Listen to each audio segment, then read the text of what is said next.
Story of English का lecture देखने जा रहे हैं। स्टोरी ऑफ इंग्लिश 11th में भी पढ़ना था, 12th में भी पढ़ना था। 11th में भी 8 चैप्टर पढ़ना और 12th में भी 8 चैप्टर पढ़ना।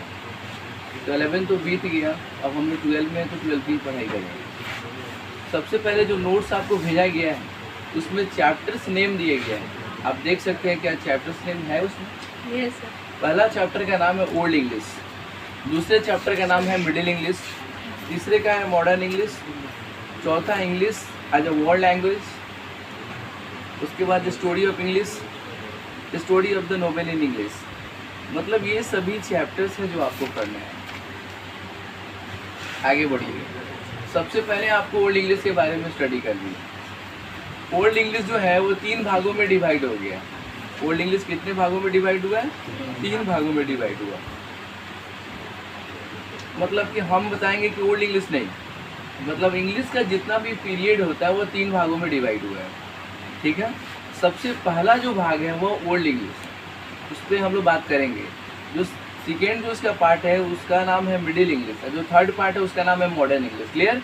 अब इसमें सबसे ज़्यादा इंपॉर्टेंट चीज़ क्या एग्जाम में क्वेश्चन पूछेगा भाई कि ओल्ड इंग्लिश का क्या ईयर नेम क्या होता है, कितने सन से लेकर कितने सन तक को समय को पीरियड को हम लोग ओल्ड इंग्लिश कहते हैं। एग्जाम में क्वेश्चन पूछा, फिर पूछेगा कि मिडिल इंग्लिश का क्या एज था, मॉडर्न इंग्लिश का क्या एज था। तो हम जो नोट्स आपको दिए उसमें लिखा हुआ एडी लिखा हुआ है। एडी 449 से लेकर 1066 के समय को हम लोग ओल्ड इंग्लिश कहते हैं। अब एडी का मतलब क्या होता है? एडी का फुल फॉर्म होता है एनो डोमिनी। क्या होता है बोलिए? एनो डोमिनी। अब एनो डोमिनी का मतलब क्या होता है आम भाषा में बताते हैं आपको। ईसा मसीह के जन्म के बाद के जो सन और ईयर का जो नाम होता है उससे हम लोग एडी कहते हैं। एडी से पहले बीसी चलता था। बीसी का मतलब हुआ बिफोर क्राइस्ट, मतलब ईसा मसीह के जन्म के समय का पहले के ईयर को, सन को हम लोग बीसी कहते हैं, ठीक है ना। ईसा मसीह के जन्म के बाद को हम लोग एडी कहते हैं। एडी का फुल फॉर्म एनो डोमिनी हो गया, राइट? कोई प्रॉब्लम? तो याद कर लेना कि 449 से लेकर 10 से 66 के समय को हम लोग ओल्ड इंग्लिश पीरियड कहते हैं। मतलब ओल्ड इंग्लिश का समय ये एडी 449 से लेकर 1066 तक का रहा। ये तीनों क्वेश्चन में से एक क्वेश्चन फिक्स एग्जाम में पूछेगा।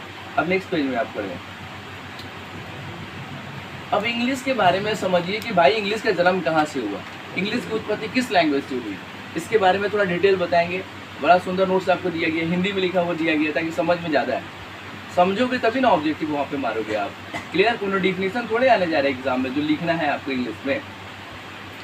एडी 449 में जर्मनी के रहने वाले जर्मन ट्रिप्स, अब ट्रिप्स का मतलब होता है रहने वाला, वासी वहाँ का, जर्मन के रहने वाले लोग, जर्मन के रहने वाले लोग को एंग्लो सैक्सन भी कहते हैं या एंग्लो सेल्टिक भी कहते हैं। वहाँ का मतलब कि जो वासी लोग को एंग्लो सैक्सन भी कह सकते हैं आप, राइट? ये लोग कैसे होते हैं? घोड़े, ये लोग कैसे होते थे? ये लोग जो जर्मन के लोग थे कैसे होते थे? घोड़े चिट्टे लोग होते थे। घोड़े चिट्टे मतलब बड़े लंबे चौड़े घोड़े होते थे, ठीक है। जो इंग्लिश से मिलता जुलता भाषा बोलते थे, इंग्लिश नहीं बोलते थे, इंग्लिश से मिलता जुलता भाषा बोलते थे। जैसे आप नया इंग्लिश सीखते हो तो थोड़ा सा टूटा फूटा इंग्लिश बोलते हो ना, इंग्लिश ही बोलते हो आप, पूरा इंग्लिश बोलते नहीं हो लेकिन टूटा फूटा सा रहता है, मिलता जुलता भाषा था। ये लोग इंग्लैंड पर आक्रमण किया। किस पे आक्रमण किया? इंग्लैंड पे आक्रमण किया और वहाँ के लोग धीरे धीरे इंग्लिश बोलने लगे। आपको और हमको यही ना लगता है कि भाई इंग्लिश इंग्लैंड से आया हुआ है, लेकिन सच्चाई देखिए, जर्मन के लोग आक्रमण करता है इंग्लैंड पे और इंग्लैंड के लोगों को वहाँ पे सिखाता है इंग्लिश बोलना। धीरे धीरे लोग इंग्लिश बोलना चालू कर दिए। क्लियर है कॉन्सेप्ट यहाँ तक? चलिए हाँ ना बोलते रहिएगा बीच बीच में। और कुछ इस प्रकार इंग्लैंड में इंग्लिश की शुरुआत हो गई। अब क्या होगा भाई? इंग्लैंड में इंग्लिश की शुरुआत हो गई क्योंकि जिसकी जहाँ हुकूमत रहेगी बात उसी की चलेगी, राइट? ऐसा 1066 तक चला। कब तक चला? 1066 तक चला। और फिर इन लोगों में वहाँ के कुर्सी को लेकर, मतलब वहाँ की हुकूमत को लेकर, वहाँ के राजाशाही चलता था ना पहले ज़माने में, प्रजातंत्र तो था नहीं, राजतंत्र था, तो मतलब कुर्सी को लेकर आपसी फूट के कारण इंग्लैंड की उत्तराधिकारी जिसे हार के बाद इंग्लैंड से जाना पड़ा था, वो फ्रांस के साथ मिलकर फिर से आक्रमण किया और इसी के साथ ओल्ड इंग्लिश क्या हुई? समाप्त हो गई। मतलब क्या हुआ, ये यहाँ का जो वहाँ इंग्लैंड का राजा था हार गया, बैक हो गया, फिर फ्रांस के साथ वो मिला और फिर अटैक किया अपने देश को बचाने के लिए, फिर इस बार क्या हुआ, जीत गया। इस तरह से क्या हुआ, ओल्ड इंग्लिश की समाप्ति हुई यहाँ से। 449 से लेकर 10 से 66 तक का ये पीरियड जो था हमारा ओल्ड इंग्लिश था, ठीक है ना। जैसे मैंने बताया जर्मन ने आक्रमण किया इंग्लैंड पे, इंग्लैंड फिर फ्रांस से मिला और फिर अपने इंग्लैंड को बचा लिया, राइट। यहाँ पे ओल्ड इंग्लिश आपका समाप्त होता है। यहाँ तक कॉन्सेप्ट अपडेट है ना? Yes sir. कोई परेशानी? No sir. और जो लड़ाई 266 में लड़ी गई, जिसका नाम नॉर्मन कॉन्क्विस्ट का नाम दिया गया। एक क्वेश्चन बन गया, बीबीआई उसको अंडरलाइन करेंगे कि भाई 1066 में जो लड़ाई लड़ी थी उसका नाम क्या था? तो लड़ाई का नाम था नॉर्मन कॉन्क्विस्ट, अंडरलाइन करेंगे, बहुत ही बीबीआई क्वेश्चन है। और वह इसी के साथ फ्रेंच भाषा बोली जाने लगी। अब देखिए, पहले जर्मन आया इंग्लैंड में, तो फिर वहाँ पे इंग्लिश चालू हो गई। इंग्लैंड का राजा फ्रांस से मिला, दोनों हुकूमत किया, जर्मन के लोगों को भगा दिया। अब इंग्लैंड पे किसका हुकूमत हो गया? फ्रांस के लोगों का, ठीक है।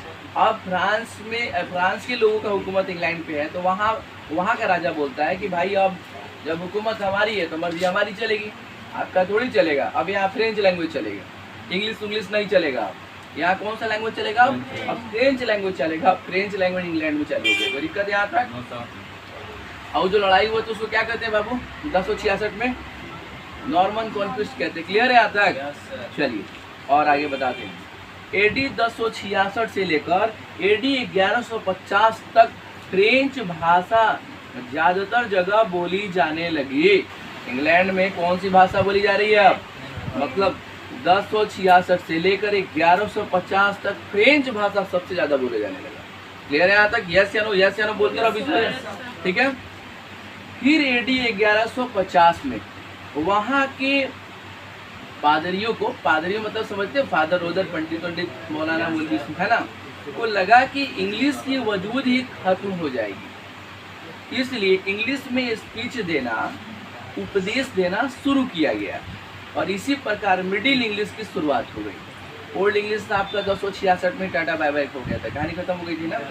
उसके बाद 1066 से एक स्टार्ट हुआ, ठीक है ना। 1150 के बीच में सीन चला, बहुत बोला जाने लगा फ्रेंच लैंग्वेज। अब वहाँ के जो फादर लोग थे, पादरी जो थे, वो सोचे कि भाई इंग्लिश की वजूद खत्म हो रहा है, एक काम किया जाए, इसको ना उपदेश देने के दौरान इसको हम लोग जिंदा रखें। तो अब जो है इंग्लिश फिर से आ गया, इंग्लिश गायब हो गया था ना, ओल्ड इंग्लिश, फ्रेंच लैंग्वेज आ गया था। अब बेचारा आ गया फिर, गब्बर इज बैक, है ना। अब इंग्लिश वाला कहता है कि भाई अब ओल्ड हमको मत समझो, अब हम मिडिल हैं। क्या है? मिडिल है। अब मिडिल इंग्लिश की शुरुआत हुई है और मिडिल इंग्लिश पीरियड की शुरुआत हो गई। कोई प्रॉब्लम? चलिए आगे बढ़िए, नेक्स्ट पेज में जाएंगे आप लोग। कुछ इंपॉर्टेंट पॉइंट्स है, इसको आप लोग देखिएगा। ये इंपॉर्टेंट पॉइंट्स मैंने कुछ इसमें बताया है, आप सभी ध्यान से देखिएगा। पहला पॉइंट कहता है period, the period of Old English is from इतना इतना। मतलब कोई पूछेगा कि बताइए ओल्ड इंग्लिश का पीरियड का समय कितना को कितने से कहते हैं, कितने से कितने तक। तो एडी 449 से लेकर एडी 1066 को हम लोग क्या कहते हैं? ओल्ड इंग्लिश पीरियड कहते हैं। ये क्वेश्चन आपका बन गया, अंडरलाइन कर लेंगे, बीबीआई क्वेश्चन। अगला पॉइंट है old English is also known as Anglo Saxon and Anglo Celtic. Old English को आप ओल्ड इंग्लिश मत बोलिए, अगर कोई आपसे एंग्लो सैक्सन बोलता है तो बात वही, क्योंकि उसी पीरियड को हम कहते हैं। अब एंग्लो सेल्टिक कोई कहता है, तभी आपको टेंशन लेने की बात नहीं है। ओल्ड इंग्लिश का 3 नाम हो गया, old English, Anglo Saxon, Anglo Celtic. कोई प्रॉब्लम? एग्जाम में पूछ सकता है कि एंग्लो सैक्सन का मतलब क्या होता है, ऑप्शन देगा, ओल्ड इंग्लिश क्लिक करेगा। आगे बढ़िए। It is originally a German language. आज इस बात को कॉन्सेप्ट क्लियर हो गया ना कि भाई इंग्लिश जो इंग्लैंड का लैंग्वेज नहीं है, ये ओरिजिनल भाषा कहाँ का है? जर्मन का है। ये कहाँ का लैंग्वेज है? जर्मन का लैंग्वेज है। अब हम चाहेंगे नेक्स्ट पेज की तरफ आप बढ़े।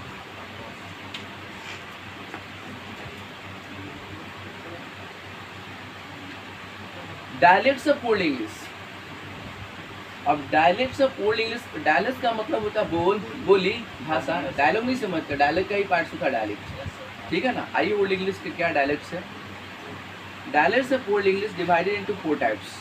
मतलब कि ओल्ड इंग्लिश को बोले जाने वाले 4 डायलेक्ट्स है। आपके एग्जाम में पूछेगा कितने डायलेक्ट्स ओल्ड इंग्लिश के, तो 4। कौन कौन?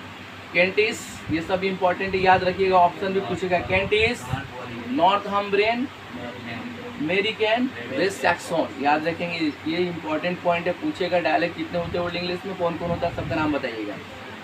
विशेषता, ओल्ड इंग्लिश की विशेषता को समझिए, अंग्रेजी में वो विशेषता को कैरेक्टरिस्टिक कहते हैं, ठीक है।